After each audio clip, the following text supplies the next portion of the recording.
Namaste, I'm Kanchana, advocate. Today I'm dealing with Family Courts Act 1984. Every enactment has two titles. One is short title and another is long title. Short title is Family Courts Act 1984. Long title is an act to provide for establishment of family courts with a view to promote conciliation in and secure speedy settlement of disputes relating to marriage and family affairs and for matters connected therewith. This is the long title of the enactment. Long title of the enactment, object of the enactment కూడా తెలియజేస్తుంది అనమాట. అంటే ఇక్కడ మనకి family court act ఏం చేస్తుంది, ఇది ఎందుకు ఎస్టాబ్లిష్ అయింది అంటే to promote conciliation and secure speedy settlement of disputes with regard to marriage and family affairs and other related matters with regard to family, వీటి కోసమని ఎస్టాబ్లిష్ చేయడం జరిగింది. Family court act consist of 23 sections and 6 chapters. Okay, now first chapter, preliminary. In preliminary, it consists of 2 sections. Section 1 dealt with short title, extent and commencement. Short title of the enactment is Family Courts Act 1984 and it extends to whole of India. Section 2 is definition part. Section 2A defines judge. Judge means the judge or as the case may be principal judge or additional principal judge or other judge of family court. వీళ్ళందరూ కూడా judge గానే, అంటే మనకి enactment లో ఎక్కడైనా judge వచ్చిందంటే వాళ్ళని ఎలా మనం ప్రెజ్యూమ్ చేయాలి అంటే ప్రిన్సిపల్ జడ్జ్ అయినా additional principal judge or other judge of a family court అని మనం ప్రెజ్యూమ్ చేయాలి. Section 2D, family court means family court established under section 3 of the enactment. Okay. Now chapter 2, family courts. Section 3, establishment of family court. Family court ni state government establish chestadannamata after consultation with the high court.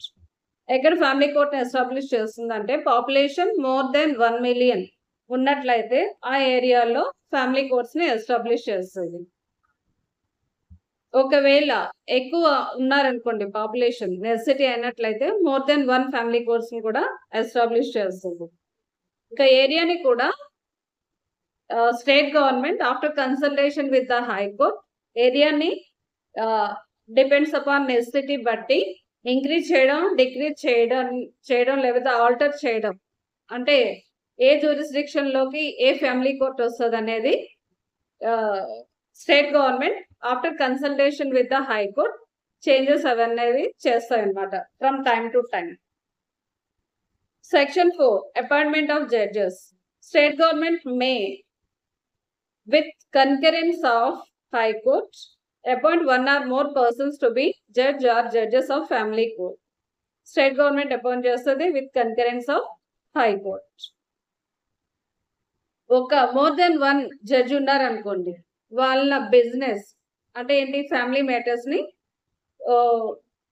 Main principle family court కొన్ని matters చూస్తుంది, additional family court కొన్ని matters ని చూస్తుంది అనమాట. అంటే matters ని distribute చేసుకొని వాళ్ళ పవర్స్ ని ఎక్సర్సైజ్ చేస్తారు. ఇంకా ఫ్యామిలీ కోర్ట్ జడ్జ్ గా అపాయింట్ అవ్వాలంటే అట్లీస్ట్ వాళ్ళు జ్యుడిషియల్ ఆఫీసర్ గా 7 years ఎక్స్పీరియన్స్ ఉన్న వాళ్ళనే ఫ్యామిలీ కోర్ట్ జడ్జ్ గా అపాయింట్ చేస్తారు.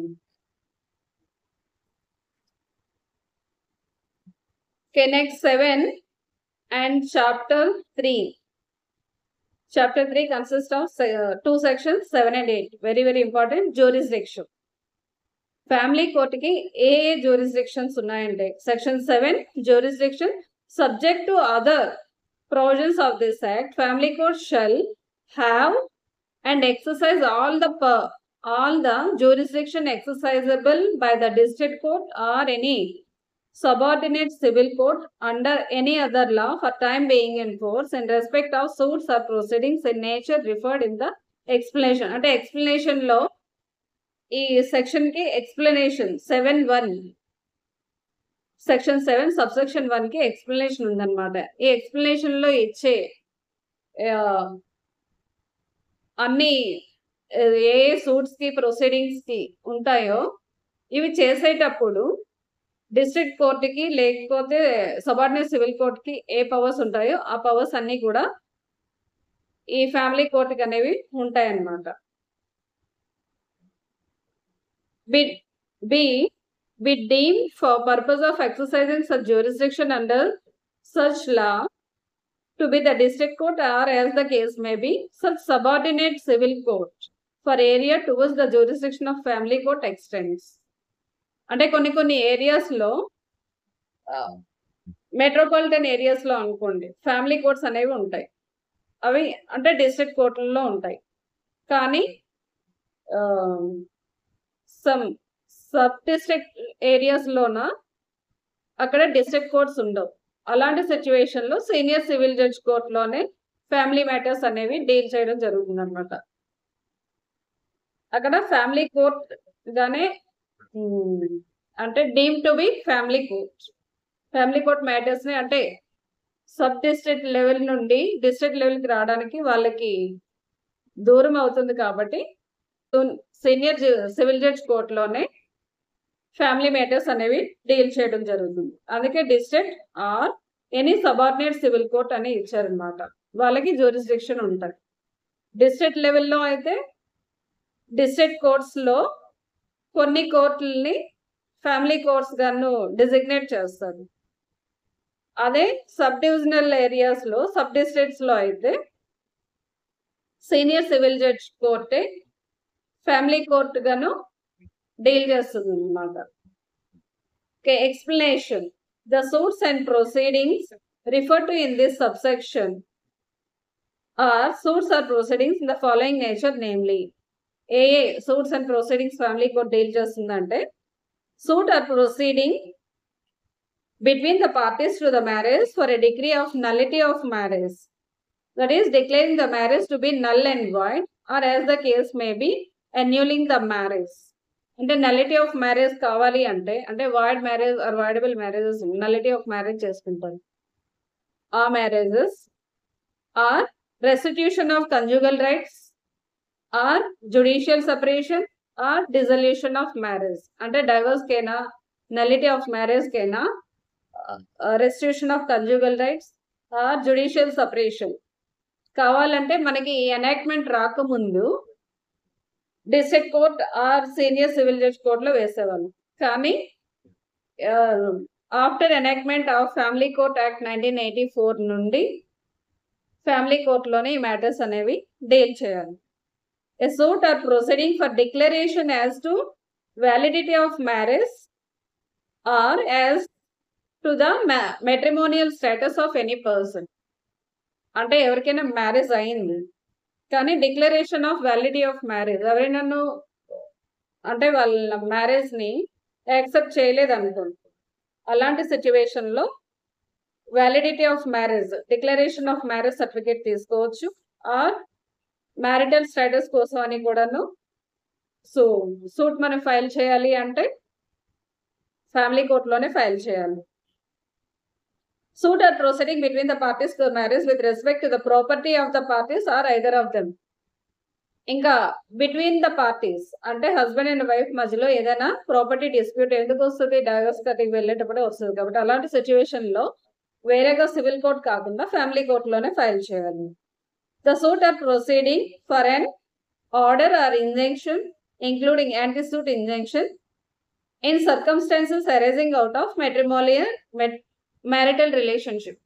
ఈ మ్యారిటల్ రిలేషన్షిప్ లో ఏమైనా ఇంజంక్షన్స్ అయినా యాంటీసూట్ ఇంజంక్షన్స్ అయినా ఏమైనా ఫైల్ చేయాలన్నా కూడాను ఫ్యామిలీ కోర్టులోనే ఫైల్ చేయాలి. Suit for any suit or proceeding for declaration as to legitimacy of any person. అంటే నా సన్ ఆర్ డాటర్ కాదన్నారు అనుకోండి, అప్పుడు ఏం చేస్తాం, లెజిటిమసీని ఛాలెంజ్ చేస్తాం. ఆ లెజిటిమసీని ఛాలెంజ్ చేయాలన్నా కూడాను ఫ్యామిలీ కోర్టులోనే వేయాలి. Section 112 of Indian evidence act. Suit or proceeding for maintenance. Maintenance cases అన్ని కూడా ఫ్యామిలీ కోర్టులోనే ఫైల్ చేయాలి. Whether they are Hindu, Muslim, Christian, any religion అయినా సరే కూడా ఫ్యామిలీ కోర్టులోనే ఫైల్ చేయాలి. Based on the enactments. వాళ్ళకి రిలవెంట్ ప్రొవిజన్ ని కోట్ చేస్తాం, కానీ మెయింటెనెన్స్ కావాలంటే ఫ్యామిలీ కోర్టులోనే ఫైల్ చేయాలి. Suit or proceeding in relation to guardianship of a person or custody of or access to any minor. ఇప్పుడు మనకి డిస్ప్యూట్ వచ్చేటప్పుడు కోర్టుకి వెళ్తారు కదా, అప్పుడు మైనర్ ని ఎక్కడ ఉంచాలి అనే దానికోసం అని, లేకపోతే కస్టడీ కోసం, గార్డియన్షిప్ కోసం, దీనికి రిలేటెడ్ అన్ని రిలేటెడ్ మ్యాటర్స్ కూడాను సూట్ ఫైల్ చేయాలన్నా, ప్రొసీడింగ్స్ ఫైల్ చేయాలన్నా ఫ్యామిలీ కోర్టుకి జ్యూరిస్డిక్షన్ ఉంటుంది అన్నమాట. అంటే ఏంటి, ఇప్పుడు మనకి ఫ్యామిలీ కోర్టుకు ఉన్న జ్యూరిస్డిక్షన్ నలిటీ ఆఫ్ మ్యారేజ్ కైనా, judicial separation, restitution of conjugal rights, dissolution of marriage, declaration of validity of marriage, properties related to property disputes with regard to parties to the marriage, ఇంకా declaration of the marriage, legitimacy of the person, maintenance, guardianship, custody, అన్ని ఫ్యామిలీకి related అన్ని matters అన్ని కూడా family కోర్టులోనే suit or proceedings file చేయాలి. Subject to other provisions of this enactment, family court shall also have and exercise jurisdiction exercisable by the magistrate of first class under chapter 9 relating to order for maintenance of wives, children and parents of the code of criminal procedure. ఇంకా 125 CRPC petition file చేయాలన్నా కూడా family కోర్టులోనే file చేయాలి. అంటే ఈ petition file చేసేటప్పుడు కోర్టుకి ఏ powers ఉంటాయంటే, judicial magistrate of first class ఉండే పవర్స్ ఉంటాయి. మనం ఇంతకు ముందు civil suit related matters, civil related matters అనుకోండి, ప్రీవియస్ గా ఎనాక్ట్మెంట్ రాకముందు డిస్ట్రిక్ట్ కోర్టులో వేసేవాళ్ళం, అవన్నీ కూడా ఇప్పుడు ఫ్యామిలీ కోర్టులో వేస్తాం. అలా డీల్ చేసేటప్పుడు కోర్టుకి సివిల్ కోర్ట్ పవర్స్ ఉంటాయి. ఇక్కడ చాప్టర్ 9 ప్రకారం మెయింటెనెన్స్ కి వేసాం అనుకోండి, అప్పుడు కోర్టుకి, ఫ్యామిలీ కోర్టుకి జ్యుడిషియల్ మేజిస్ట్రేట్ ఫస్ట్ క్లాస్ కి ఉండే పవర్స్ ఉంటాయి అన్నమాట, as per CPC. Section 9. Exclusion of jurisdiction and pending proceedings.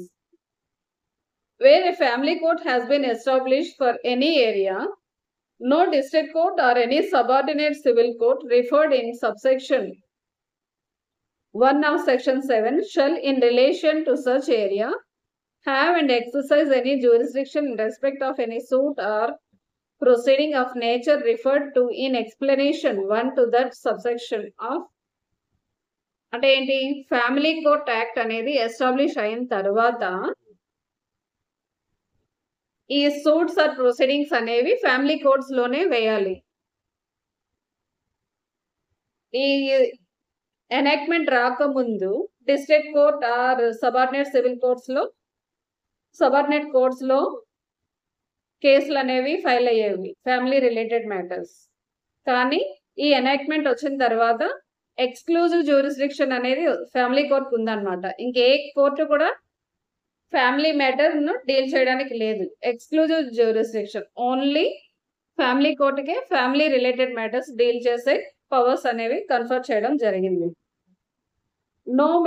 ఇంకా ఏంటి, మనకి సివిల్ రిలేటెడ్ సెక్షన్ 7 సబ్సెక్షన్ 1 లో ఏం చెప్పారు అంటే, marriage, dissolution of marriage, restitution of conjugal rights, judicial separation, divorce, maintenance, declaration of legitimacy, declaration of matrimonial status, ఇంకా property disputes relating to parties. వీటికి related ఏమైనా డిస్ప్యూట్స్ ఉన్నాయంటే ఇక్కడ సివిల్ కోర్ట్ అంటే ఏంటి, డిస్ట్రిక్ట్ కోర్ట్, ప్రీవియస్ గా అయితే district court ఆ సబార్డినేట్ సివిల్ కోర్ట్ లో వేశారు. ఇప్పుడు వచ్చిన తర్వాత ఎక్స్క్లూజివ్ జ్యూరిస్డిక్షన్ ఫ్యామిలీ కోర్ట్ కి వచ్చింది. అలాగే చాప్టర్ 9 ఆఫ్ సిఆర్పిసి అంటే maintenance of wife, children and parents, దీనికి ఫ్యామిలీ కోర్ట్ రాకముందు మెజిస్ట్రేట్ కోర్టులో జ్యూరిస్డిక్షన్ ఉండేది. ఈ ఫ్యామిలీ కోర్ట్ ఎస్టాబ్లిష్ అయిన తర్వాత exclusive jurisdiction to deal with chapter 9 of CrPC is family court. Okay, every suit or proceeding, the nature referred in the explanation under subsection 1 of section 7 and every proceeding under chapter 9 of CRPC which is pending immediately before. అంటే ఏమైనా ఈ enactment రాకముందు pending లో ఉన్నాయనుకోండి, ఆ cases అన్ని కూడా family కోర్టుకి ట్రాన్స్ఫర్ చేసేయాలన్నమాట ఇమీడియట్. ఇంకా వాటికి ఏమీ పవర్ లేదు. Exclusive power relating to family matters goes to family court. కాబట్టి ఇంకా ఏ కోర్టు కూడాను డీల్ చేయకూడదు. ఇప్పుడు chapter 9 of code of criminal procedure family కోర్టే డీల్ చేయాలి. ఇంకా రిమైనింగ్ ఫ్యామిలీ రిలేటెడ్ మ్యాటర్స్ అన్ని కూడా ఫ్యామిలీ కోర్టే డీల్ చేయాలి.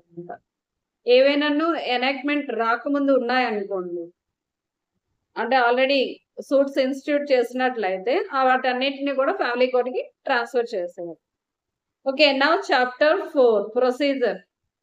Duty of family court to make efforts for settlement. అంటే మెయిన్ గాను ఫ్యామిలీ కోర్ట్ ఎస్టాబ్లిష్ చేయడానికి మెయిన్ రీజన్ ఏంటి? For conciliation and speedy settlement of disputes with regard to family matters. అందుకని family court లో first case వచ్చిన వెంటనే ఏం చేయాలి అంటే పార్టీస్ కి అసిస్ట్ చేయాలి. వాళ్ళు ఒకవేళ సెటిల్మెంట్ అవుతారా లేదా, సెటిల్మెంట్ అవుతారు అనుకునేటప్పుడు వాళ్ళు సెటిల్మెంట్ అవ్వడానికి మాక్సిమం కోర్ట్ అనేది ట్రై చేయాలి. ఇంకా అట్ ఎనీ స్టేజ్ ఇనీషియల్ గా ట్రై చేస్తారు, కన్సిలియేషన్ పంపిస్తారు. అవ్వకపోతే మళ్ళీ రెగ్యులర్ కోర్టుకి వస్తారు. మళ్ళీ తర్వాత కూడాను ఎప్పుడైనా సరే అట్ ఎనీ స్టేజ్ ఫ్యామిలీ కోర్టుకి జడ్జ్ ఆఫ్ ఫ్యామిలీ కోర్టుకి పార్టీస్ ఎప్పుడైనాను సెటిల్ అవుతారు అనుకున్నట్లయితే reasonable possibility of settlement between the parties అని అనుకునేటప్పుడు మ్యాటర్ ని అడ్జార్న్ చేసి వాళ్ళని కన్సిలియేషన్ కి అనమాట పిలుస్తారనమాట. ఒకసారి సెటిల్మెంట్ కి పిలిచి ఈ ఫ్యామిలీ కోర్ట్ జడ్జ్ అనేవాళ్ళు సెటిల్మెంట్ అవ్వడానికి మాక్సిమం కన్సిలియేషన్ చేయడానికి ట్రై చేస్తారు. అంటే ఈ కన్సిలియేషన్ అట్ ఎనీ స్టేజ్ అనేది at any stage of the suit ని కన్సిలియేషన్ చేయడం అనేది additional power to the family court. General గా అన్ని కోర్ట్స్ కి కూడా ఇనీషియల్ స్టేజ్ లో సెక్షన్ 89 ఆఫ్ సిపిసి అనేది అప్లై అవుతుంది. కన్సిలియేషన్, ఆర్బిట్రేషన్, లోక్ అదాలత్ పంపించడం అనేది జరుగుతుంది. అలా కాకుండా ఇంకా అట్ ఎనీ స్టేజ్ కూడా ఓకే వీళ్ళు కాంప్రమైజ్ అవుతున్నారు అని అనుకునేటట్లయితే, ఎందుకంటే ఫ్యామిలీ కోర్ట్ ఎస్టాబ్లిష్ అయింది ఫ్యామిలీని నిలబెట్టడం కోసం, దానికోసం అని ఎనీ స్టేజ్ అయినా సరేను వీళ్ళు కన్సిలియేషన్ చేయడానికి, మ్యాటర్ ని సెటిల్ చేయడానికి ఫ్యామిలీ కోర్ట్ కి రైట్స్ ఉన్నాయన్నమాట.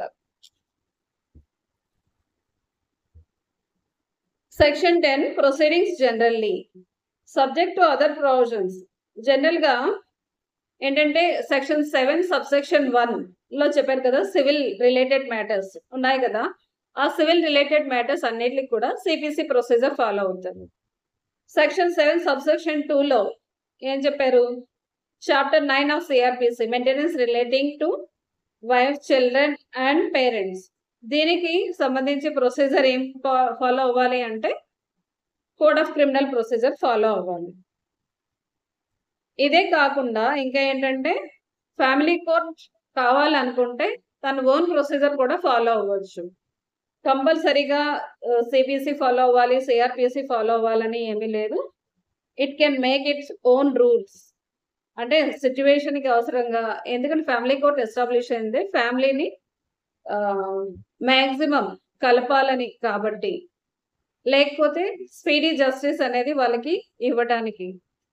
కాబట్టి when ever necessary they can make their own procedure అన్నమాట. కంపల్సరీగాను సిపిసి సిఆర్పిసి ప్రొసీజర్ ఫాలో అవ్వాల్సిన నెసెసిటీ లేదు. Section 11 proceedings to be held in camera. అంటే in every suit or proceeding to which this act applies, the proceedings may be held in camera if the family court so desires and shall be so held if either party so desires. In camera proceedings అనేవి court feel అయింది అనుకోండి, in camera proceedings necessary అనుకున్నట్టే court అనుకున్నా సరే in camera proceedings conduct చేస్తారు. లేకపోతే ఎవరైనా party అయినా సరే ఇన్ కెమెరా ప్రొసీడింగ్స్ కావాలి అంటే ఇన్ కెమెరా ప్రొసీడింగ్స్ అనేవి కండక్ట్ చేస్తారు. అదర్వైజ్ ఓపెన్ కోర్ట్ ట్రయల్ జరుగుతుంది. అంటే కొన్ని ఫ్యామిలీ మేటర్స్ అనేవి పబ్లిక్ లో చెప్పుకోలేని ఉంటాయి కాబట్టి అలాంటి అంటే పార్టీస్ ఏమైనాను అనీజీగా ఫీల్ అయ్యేటప్పుడు ఇన్ కెమెరా ప్రొసీడింగ్స్ అనేవి కండక్ట్ చేస్తారు. కోర్ట్ అయినా సుమోటోగానైనా ఇన్ కెమెరా ప్రొసీడింగ్స్ కండక్ట్ చేస్తుంది. లేకపోతే ఐదర్ పార్టీ అయినా ఇన్ కెమెరా ప్రొసీడింగ్స్ కండక్ట్ చేయమని అడిగినట్లయినా సరే ఇన్ కెమెరా ప్రొసీడింగ్స్ అనేవి కండక్ట్ చేస్తారు. Section 13 right to legal representation. అంటే మనకి ఫ్యామిలీ కోర్ట్ కాకుండా రిమైనింగ్ కోర్ట్స్ లో as a matter of right legal representative ని అపాయింట్ చేసుకోవచ్చు. కానీ ఫ్యామిలీ మ్యాటర్స్ లో as a matter of right అనేది లీగల్ రిప్రజెంటేటివ్ ని అపాయింట్ చేసుకునే రైట్ ఉండదన్నమాట. ఫస్ట్ ఫ్యామిలీ కోర్టుకి పిటిషన్ పెట్టుకోవాలి, మాకు లీగల్ అసిస్టెన్స్ కావాలి, ఎమికస్ క్యూరీ కావాలి అని అన్నమాట. ఎందుకంటే ఫ్యామిలీ మ్యాటర్స్ ఇద్దరికి రిలేటెడ్, ఎవరైనా థర్డ్ పర్సన్ వచ్చినట్లయితే ఇంకా గొడవ పెద్దదవుద్ది కాబట్టి జనరల్ గా అలౌ చేయకూడదని ఫ్యామిలీ కోర్ట్ ఎనాక్ట్మెంట్ ఇంటెన్షన్ అన్నమాట. కానీ ఎందుకు అలౌ చేస్తారు అంటే వీళ్ళకి అసిస్టెన్స్ కావాలి కాబట్టి వీళ్ళు కావాలి అని అడిగితే ప్రొవైడ్ చేస్తారు. దానికే సెక్షన్ 19 అన్నమాట. Right to legal representation not with standing anything contained in any other law, no party to the suit or proceeding before family court shall entitle as of right to be represented by legal practitioner. అంటే as of right గా మిగిలిన వాటిల్లో లాగా direct గాను వకాలత్ వేసేయడం ఏమీ ఉండదన్నమాట. Provided that if the family court considers it necessary in the interest of justice, it may seek the assistance of legal expert as amicus curiae. అంటే section 13 petition అనేది regular original petition తో పాటు section 13 petition application కూడా వేసుకోవాలన్నమాట. దాని తర్వాత దాంతో పాటు అంటే మనం జనరల్ గా ఏంటి మనం ప్లెయిన్ పెడతాం, నెక్స్ట్ వకాలత్ పెడతాం. ఇక్కడ ఏం చేయాలి, అప్లికేషన్ పెడతాం, పిటిషన్ పెడతాం, దాంతోపాటు సెక్షన్ 13 అప్లికేషన్ పెడతాం, దాంతోపాటు వకాలత్ పెట్టాలన్నమాట. తర్వాత అప్పుడేంటి కోర్ట్ ఏం చేస్తారంటే గ్రాంటెడ్ అని సెక్షన్ 13 అప్లికేషన్ మీద రాస్తారు, యాక్సెప్టెన్స్ వస్తుంది అన్నమాట. ఫ్యామిలీ కోర్ట్ పిటిషన్స్ లో మాత్రం ఫ్యామిలీ కోర్ట్ వేసే సూట్ ఆర్ ప్రొసీడింగ్స్ లో సెక్షన్ 13 పిటిషన్ కూడా వేసుకోవాలి. మిగిలిన కోర్ట్స్ లో అవసరం లేదు కానీ ఇక్కడ వేయాలి. Section 14 application of Indian evidence act.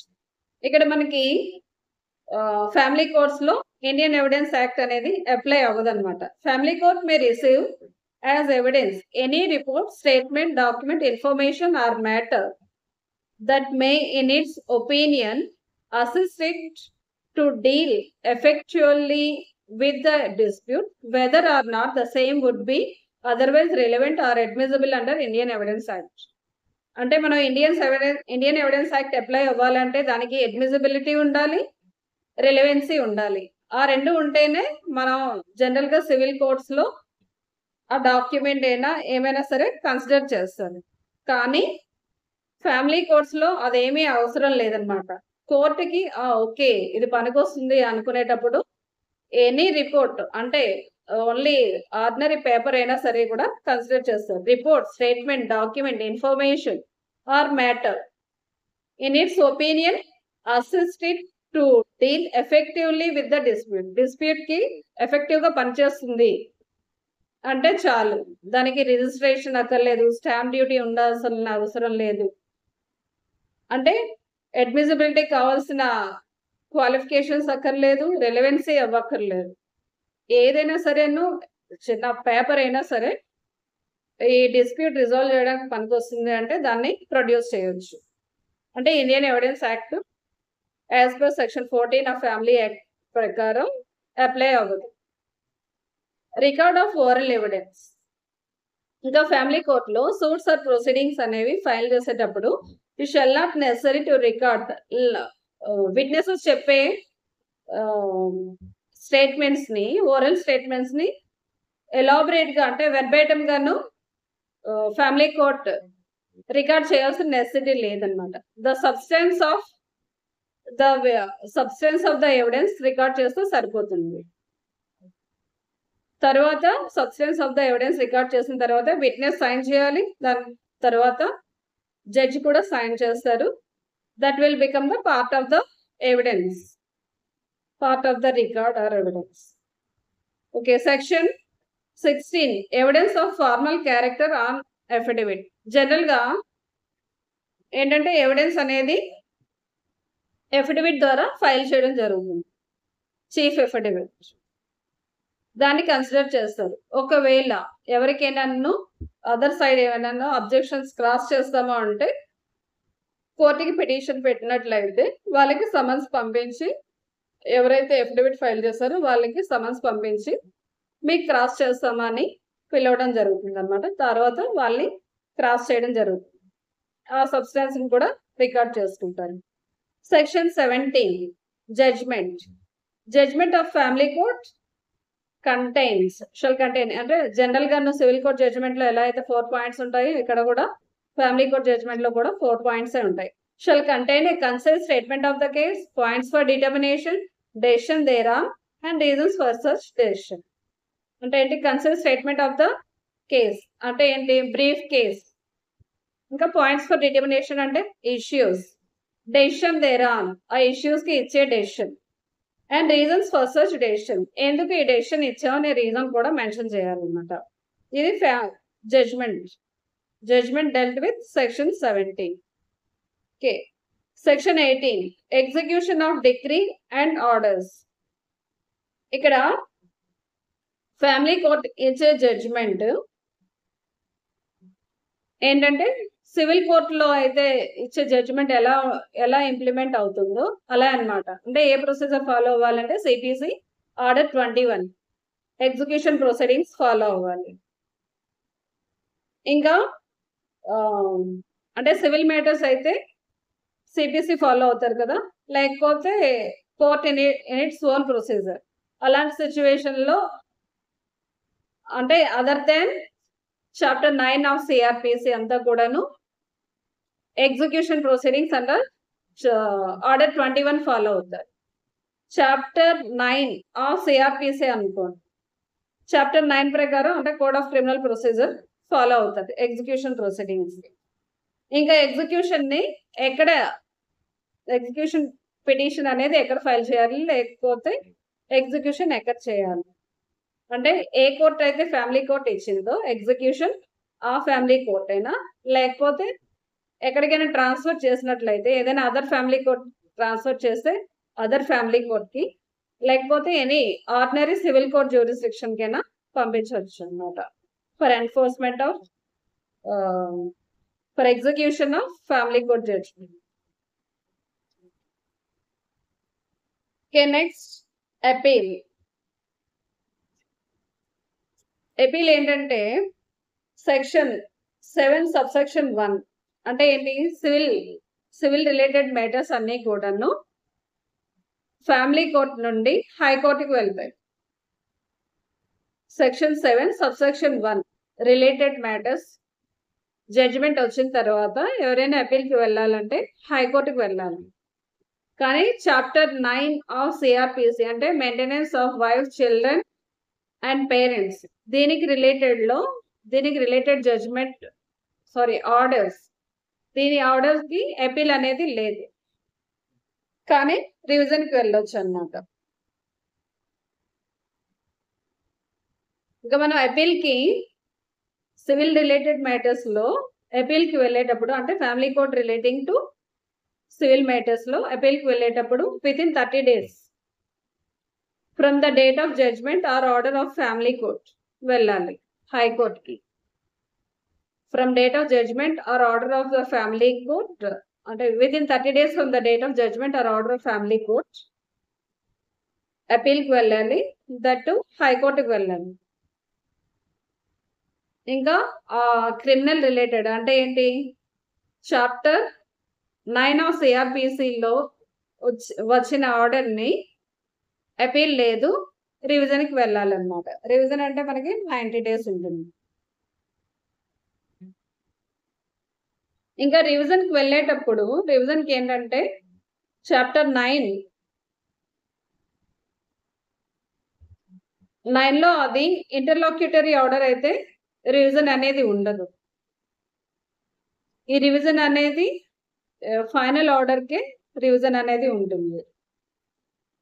ఇంకా అపీల్కి వెళ్తారు కదా సివిల్ కేసెస్లో, అంటే matters relating to section 7 subsection 1లో చెప్పే మ్యాటర్స్కి అంటే ఏంటి, divorce, judicial separation, restriction of conjugal rights, maintenance, legitimacy of the child, declaration of matrimonial status, disputes relating to property matters with regard to the parties. ఈ matters లోన అపీల్కి వెళ్ళేటప్పుడు మనం హైకోర్టుకి వెళ్తాం. ఇంకా హైకోర్టు బెంచ్ లో 2 or more జడ్జెస్ అనేది ఉండాలన్నమాట. ఆ బెంచ్ ముందే మనం అపీల్ ఫైల్ చేయాలి.